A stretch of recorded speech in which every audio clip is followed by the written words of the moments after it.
For centuries, knowledge has been hidden in plain sight across the sands of time. Whispers of lost civilizations, cryptic symbols, and forbidden histories have been erased or concealed. What if the truth was never lost, but hidden? Welcome to Eye of Ancient Mysteries, where the past speaks and the future listens. Sit back, open your mind, and prepare to uncover the untold secrets of our world. Let the journey begin now. Miraculous cures from the past. While the whole world searches for a cure for Ebola, our grandmothers reduce fever with vinegar compresses and apply garlic to wasp stings. However, in the past, there were far stranger methods of treatment. If today the civilized world widely rejects tobacco for health reasons, just a few centuries ago doctors believed tobacco could cure everything. In the article, you can even see methods stranger than tobacco enemas. Tobacco enema, if in the 17th or 18th century you needed life-saving treatment, you would most likely have been given a tobacco enema. This method involved introducing tobacco smoke into the patient's body through a special device. It was believed that the warm smoke could revive a nearly dead body and stimulate breathing and other vital functions. Initially, the method was applied to drowning victims, but gradually this cure was also used to treat colds, headaches, hernias, cholera, and more. The reason: nicotine in tobacco stimulates adrenaline epinephrine production, which made sense in treating symptoms despite having no real healing properties. Mercury, the first Chinese emperor Qin Shi Huang, was buried in a tomb surrounded by canals filled with flowing mercury. This is ironic given that the emperor died after being injected with mercury. Convinced it would grant him eternal life, mercury was used for a long time as an antiseptic and in treating skin diseases. It became so popular that it was used in cosmetics and was the main treatment for sexually transmitted diseases before the 1940s. Today it is known that mercury is highly toxic, medically ineffective, and its side effects range from tooth loss to death. Spinning chairs. In the early 19th century, spinning chairs were seen as a remarkable humanitarian advance in the treatment of mental illnesses. Until then, the treatment involved locking mentally ill people in dark cells as punishment, as well as ice baths, laxatives, and even lobotomies. The spinning chair was exactly what it sounds like: a chair equipped with a spring and lever that, when released, caused it to spin. The exercise was repeated until patients fainted. Doctors believed this method successfully treated schizophrenia, reasoning that shaking the brain would rearrange the confused areas. Radioactive water. The early 19th century was an interesting time for medicine. Radioactive water was very popular among medical professionals. It was believed to treat mental illnesses and even prevent aging due to its effect on cells. In the USA, radioactive water was used to treat acute diarrhea and malaria symptoms.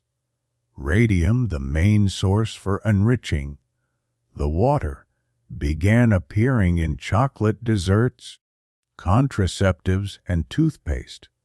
Mineral baths with radium-rich springs were also popular, believed to benefit skin and health. Today we know radium is extremely toxic. Despite the body processing about 80% of it, the remaining 20% accumulates in bones and soft tissue, causing cancer. Urine therapy today. Urine is a major source of drinking and household water for the International Space Station inhabitants, filtered through a special system. However, in the past, urea, a main component of urine, was believed to have antibacterial and antifungal properties. Despite these properties, there is absolutely no evidence that drinking urine benefits health. For a long time, urine was considered a treatment for acne, asthma, migraines, and even cancer. Some still believe it whitens teeth. Research has conclusively shown that although small amounts of urine are not dangerous, drinking urine does not aid in treating any condition, even jellyfish stings. Vibrators for treating female hysteria. There was a time when it was believed women could not experience orgasm, and so attempts stopped. Strangely, a new diagnosis appeared then: female hysteria, a psychiatric disorder attributed to many women. Research showed that the best treatment was a special physical procedure performed by a medical professional called hysterical paroxysm. In modern terms, achieving orgasm. By the late 19th century, it was estimated that 75% of American women suffered from hysteria. The treatment was so successful that doctors invented a device to replace manual procedure, the precursor to today's vibrator. The first electric vibrator was invented before the vacuum cleaner. This innovation reduced treatment time from nearly an hour to 10 minutes, and by the early 20th century, the medical procedure became obsolete as vibrators were sold freely. Leeches and bloodletting. Several centuries ago, barbers in England and France served a major social role. Besides cutting hair and shaving, they treated everything from tooth decay to colds and broken limbs. These barbers used a special procedure called bloodletting to remove bad blood. From ancient times, bloodletting had a ritual meaning, believed to release evil spirits from the body. Over time, it remained popular, but its medical purpose shifted. In late 18th and early 19th century Victorian England, leeches became popular to treat conditions like varicose veins, gangrene skin infections, and today are still used to treat iron poisoning and certain skin conditions. Morphine and its opioid friends. Morphine, derived from opium and named after the Greek god of sleep Morpheus, was once a cure-all medicine. In the early 19th and 20th centuries, morphine along with liquid cocaine, opium, and laudanum, a mixture of morphine and alcohol, were used to treat colds, migraines, insomnia, menstrual pain, and other ailments. Morphine was sold freely for home use, not only in pharmacies.